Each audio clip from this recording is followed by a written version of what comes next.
Comment trouver de nouvelles opportunités de marché?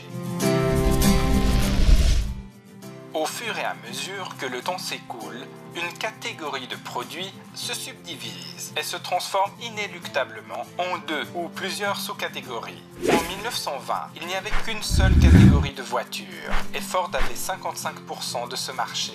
La Ford T était un standard, mais avec le temps, les clients voulaient des voitures plus belles et plus confortables. C'est ainsi que Alfred Sloan, le patron de General Motors, a proposé une gamme de modèles adaptés aux différents besoins de chaque cible.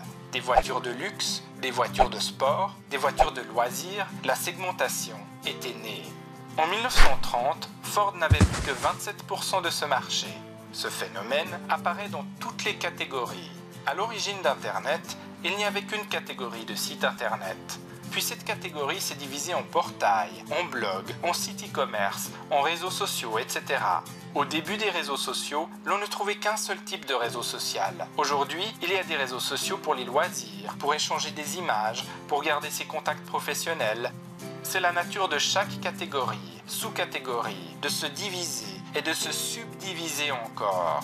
Et pour trouver de nouvelles opportunités de marché, il suffit d'anticiper ce phénomène inéluctable et de réfléchir comment scinder une catégorie existante. Le conseil de Jack Trout et Al Ries, c'est de créer délibérément une nouvelle marque pour chaque sous-catégorie.